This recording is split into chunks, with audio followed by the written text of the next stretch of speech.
Upwork is my current best freelancing website for complete beginners to freelancing. It is easier to create your profile, it is easier to set up your portfolio, it is easier to start finding a client and start making money fast, and you don't have to be on the platform 24/7 in order to find a client. In this video, I'm going to share with you 7 steps that you can follow in order to start freelancing on Upwork and start making money as a complete beginner. The very first step is you need to have the tools needed to start freelancing. And what are the tools that you need in order to start freelancing? And this is very easy. You just need access to computer and you need access to internet connection. And depending on the services that you are going to start selling as a freelancer, you might need to have some software installed in your computer. For example, if you want to become a video editor, you need to have a video editing software on your computer. If you want to become audio editor, you need to have audio editing software on your computer. So these are the 3 things that you need in order to start freelancing. You need a computer, access to internet, and any relevant software to the services that you are going to start selling. Okay, once we get this out of the way, the next step is choose all the services that you are going to start offering as a freelancer. There are hundreds of skills that you can choose from and start your freelancing career. And in order to have focus and have a chance of getting a client, you need to be specific about the services that you are going to start selling. And as a complete beginner to freelancing, you have to be careful when choosing the services that you want to start selling, because it is going to be a lot easier for you to get client in some services, and it is going to be more challenging for you to get client as a complete beginner if you start offering some services. For example, if you choose to start selling services that require an expert, it might be more challenging for you to find a client, because we are a complete beginner. Clients who are looking for an expert are going to have a hard time trusting a new freelancer with their tasks. For example, if you choose to become a full stack developer, it is going to be a lot harder for you to find clients, because people who are looking for a full stack developer, they are looking for an expert, or at least someone with an intermediate level of knowledge. But if you are starting as a complete beginner, even if you have the skills, it is going to be hard for you to prove that you have the skills. And some clients are going to feel uncomfortable with trusting a new freelancer with full stack development. And you also need to consider some other factors, which include choosing a service that doesn't require too much access to your client business. Because if you are a complete beginner to freelancing, some clients might feel uncomfortable with sharing some level of access to their business with you. If you choose to become a project manager, some clients will feel uncomfortable with sharing access to their project management software with a complete beginner. So you need to be strategic about choosing the services that you want to start selling as a freelancer.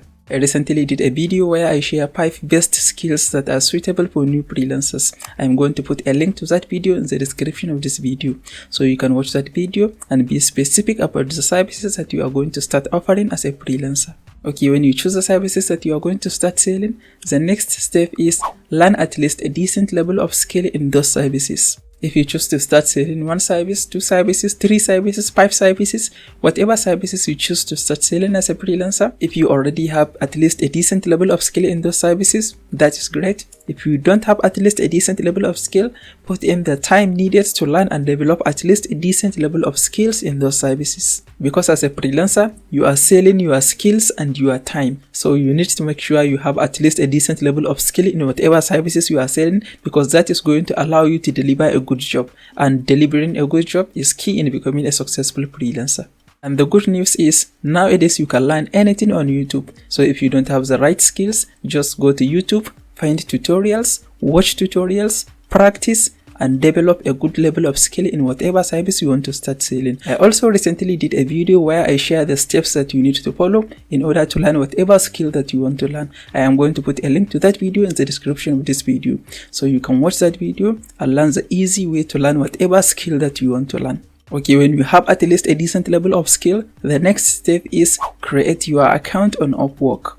Your Upwork account is going to serve as your portfolio, especially when you are just starting out. So you shall go to Upwork, sign up as a freelancer, and fill out all the necessary details and create your professional account on Upwork. And what do you need in order to create your account in Upwork? First, you need a headshot. That is your profile image. You need your profile image to clearly show your smiling face, and you also need to avoid using any picture with too much noise in the background. Next, you need to have a clear introduction of yourself and the services you are offering.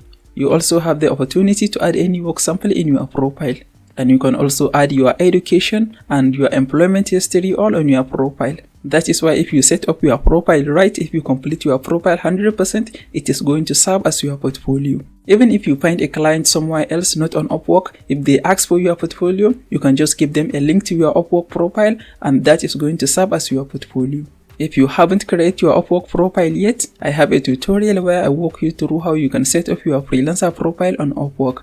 I am going to put a link to that tutorial in the description of this video, so you can watch that tutorial and learn how you can create your freelancer profile on Upwork. Okay, when you create your freelancer profile on Upwork, the next thing that you should do is you should create sample project. When you are just starting out as a freelancer, you haven't completed any previous jobs, so you don't have anything to show as a proof of what you can do for a client. That is why you need to create a sample project. If you want to become graphic designer, you should create some sample of graphics. If you want to become content writer, write some articles. Whatever you want to do, create a sample that you can include in your profile. Because when you start conversation with potential client, they are probably going to ask to see a sample of your work. And if you cannot share a sample of your work, it is going to be harder for some client to trust that you can do what you said you can do for them. And if you create the best sample project based on your ability, you have a higher chance of convincing your potential client that you can do what you said you can do for them. Okay, when you create sample project, the next thing that you should do is you should create a proposal template. A proposal is what you send to potential client when they post a project on Upwork. If you search for jobs on Upwork, you find a job that you like, you read the requirement and you meet the requirements to apply for the job, the cover letter that you send to potential client is your proposal. And what you shall do is you shall create a simple template that you can customize for any job posting. And I don't mean to create a generic template that you can send to any job posting. That is a way to never hear back from your potential client. The template that you create is going to have some empty spaces that you are going to fill out based on the job requirements that you are sending the proposal to. And when you start sending proposals, you need to be testing things out. If you send this proposal and it didn't work, you didn't hear back from your potential client, try to make some adjustment. Try to make it better the next time you send your proposal to another client. And the first time that you hear back from your potential client, that means that proposal have the potential of starting a communication between you and your potential client. You can save that proposal as a template and you can customize it for any job that you are going to send, for any similar job that you are going to send your proposal to. I have a complete video where I share how you can write a winning proposal template. I also have a proposal template attached to this video, so you can watch that video, learn how to create a proposal template for yourself. And if you have trouble doing that, I have a template, pre-template that you can download and you can customize for any job that you are going to apply to. Okay, when you have your proposal template, the next thing that you should do is you shall apply for jobs the right way. Don't just go to Upwork and start applying for any job that has logo in it. If you want to become a logo designer or if you want to become a content writer, don't just start applying for any job that is content writing related. You should only apply for jobs that you have a higher chance of getting. And there are some steps that you shall follow in order to apply for jobs the right way. The very first thing is, before you send your proposal to any job posting, make sure you read the requirement and you understand the requirement and you meet the requirement. Some clients might mention that they are looking for a freelancer who speaks certain languages, who speak more than one language. And if you don't speak those languages, then if you send your proposal, you just wasted your time. Some clients might also specify that they are looking for a freelancer in certain countries. And if you are not living in that country, if you send your proposal, you just wasted your time and your connect. And as a complete beginner, you should send your proposal to clients who are looking for a beginner freelancer.